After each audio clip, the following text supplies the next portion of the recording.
এটা সুন্দৰ দুপৰীয়া সম্ৰাট আকবৰে তেওঁৰ কণমানি পুত্ৰক তেওঁৰ কোলাত লৈ উমলাই আছিল। আলেলেলেলে, আমাৰ ৰাজকুমাৰ সকলোতকৈ মৰমীয়াল, আমাৰ ৰাজকুমাৰ সকলোতকৈ সুন্দৰ। হয় মহাৰাজ, আমাৰ ৰাজকুমাৰ পৃথিৱীৰ সকলোতকৈ মৰমীয়াল আৰু ধুনীয়া। হয় মহাৰাজ, ইয়াত কোনো সন্দেহ নাই। এইদৰে এজন এজনকৈ সকলো সভাসদে কণমানি ৰাজকুমাৰৰ গুণ গাবলৈ ধৰিলে আৰু তাত সম্ৰাট আকবৰো জড়িত হৈ পৰিল আৰু তেওঁ ক'লে, ঠিক কৈছে আপোনালোকে। মই গৌৰৱান্বিত যে আমাৰ কণমানি ৰাজকুমাৰ পৃথিৱীৰ সকলোতকৈ ধুনীয়া। এওঁৰ দৰে আৰু কোনো নাই। বীৰবলৰ বাহিৰে সকলো সভাসদে সেই কথাত সহমত দি মূৰ জোকাৰিবলৈ ধৰিল। তাকে দেখি আকবৰে বীৰবলক সুধিলে, বীৰবল, সকলোৱে ৰাজকুমাৰৰ সৌন্দৰ্যৰ গুণ গাইছে আৰু তুমি কেৱল মনে মনে থিয় হৈ আছা। তোমাৰ মতে কি ৰাজকুমাৰ পৃথিৱীৰ সকলোতকৈ সুন্দৰ নহয়? তেনেকুৱা কথা নহয় মহাৰাজ, কণমানি ৰাজকুমাৰ বহুত ধুনীয়া, কিন্তু মোৰ মতে ৰাজকুমাৰ পৃথিৱীৰ সকলোতকৈ ধুনীয়া নহয়। বীৰবলৰ এই কথা শুনি সকলো আচৰিত হ'ল।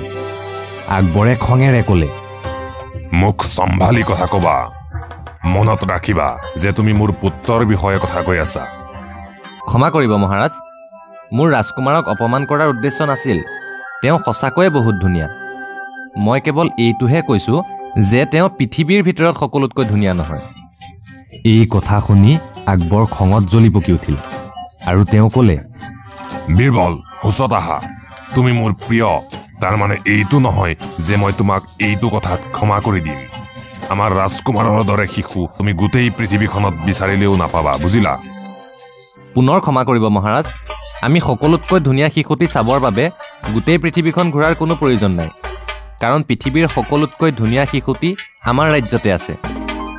এই কথা শুনি সকলো আচৰিত হ'ল আৰু সম্ৰাট আকবৰো বিস্মিত হৈ ক'লে, হয় নেকি? তেনেহ'লে আমিও চাব বিচাৰিম কোন আমাৰ ৰাজকুমাৰতকৈ বেছি ধুনীয়া। যোৱা, তাক এতিয়াই ৰাজসভালৈ লৈ আহা। ক্ষমা কৰিব মহাৰাজ, সেই শিশুটিৰ মনোমোহা ৰূপটো দৰ্শন কৰিবলৈ আমি নিজে তালৈ যাব লাগিব। তাৰোপৰি সকলো সভাসদ তালৈ যাব নোৱাৰিব। কেৱল এজন মন্ত্ৰী, আপুনি আৰু মইহে সেই শিশুটি চাবলৈ যাব পাৰিম। ঠিক আছে মুখ্যমন্ত্ৰী ডাঙৰীয়া, আপুনিও আমাৰ লগত বলক। কিছু সময়ৰ পাছত তেওঁলোক ৰাজভৱনৰ পৰা কিছু দূৰ জংঘলৰ দিশে আগবাঢ়ি যাবলৈ ধৰিলে। ইয়াকে দেখি মুখ্যমন্ত্ৰীয়ে ক'লে, বীৰবল, তুমি আমাক কোনো সিংহ বা কুকুৰ পোৱালি দেখাবলৈ লৈ অহা নাইতো? এই কথা শুনি আকবৰে খঙেৰে ক'লে, কি কৈছে আপুনি মুখ্যমন্ত্ৰী ডাঙৰীয়া? আমাৰ ৰাজকুমাৰক জন্তুৰ সৈতে তুলনা কৰিছে। ক্ষমা কৰিব মহাৰাজ, মই সেইটো বুজাব বিচৰা নাছিলোঁ। আপোনাক ৰাজসভাত ঘূৰি আহি মছলা দি আছোঁ, এতিয়া মনে মনে গৈ থাকক। অলপ লাহে লাহে কথা কওক, নহ'লে শব্দ শুনি সেই সকলোতকৈ ধুনীয়া শিশুটিয়ে ভয় খাবও পাৰে। কিন্তু তেওঁ আছে ক'ত?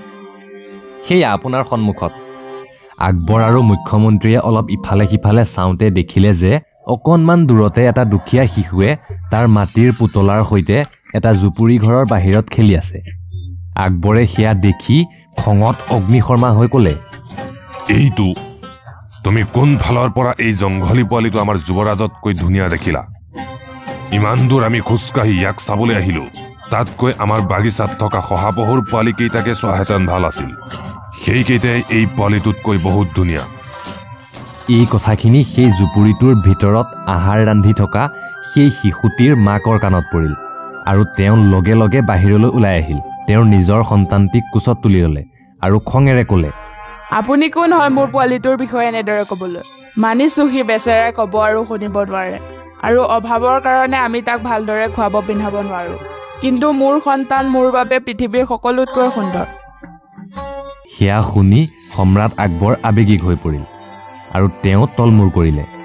তেওঁ বীৰবলৰ ফালে চালে আৰু ক'লে, বীৰবল, মই তোমাৰ কথা বুজি পালোঁ। তুমি এইটোৱেই বুজাব বিচাৰিছিলা ন যে প্ৰত্যেকটি শিশুৱেই নিজৰ মাক দেউতাকৰ বাবে পৃথিৱীৰ সকলোতকৈ ধুনীয়া শিশু হয়। বীৰবলেও লাহেকৈ মূৰ জোকাৰি আকবৰৰ কথাত সন্মতি জনাই ক'লে, ঠিক কৈছে মহাৰাজ, মই তাকেই বুজাব বিচাৰিছিলোঁ। তাৰ পাছত আকবৰে সেই মাতৃগৰাকীৰ ফালে চালে আৰু হাতযোৰ কৰি ক'লে, মোক ক্ষমা কৰিব দেৱী, আপোনাৰ মৰম লগা শিশুটিৰ বিষয়ে মই ভালে বেয়াই কৈ আপোনাৰ হৃদয়ত আঘাত হানিলো আপোনাৰ সন্তানটি সঁচাকৈ পৃথিৱীৰ সকলোতকৈ ধুনীয়া এইবাৰ বীৰবলে ক'লে হয় হয় সকলোতকৈ ধুনীয়া পৃথিৱীৰ আন আন শিশুৰ দৰে পৃথিৱীৰ সকলোতকৈ ধুনীয়া এয়া শুনি সকলো হাঁহিবলৈ ধৰিলে আৰু আমাক এটা গুৰুত্বপূৰ্ণ কথা শিকাই গ'ল আৰু সেয়া হৈছে সৌন্দৰ্য চোৱাজনৰ চকুত আৰু তেওঁৰ ভাৱনাৰ ওপৰত নিৰ্ভৰ কৰে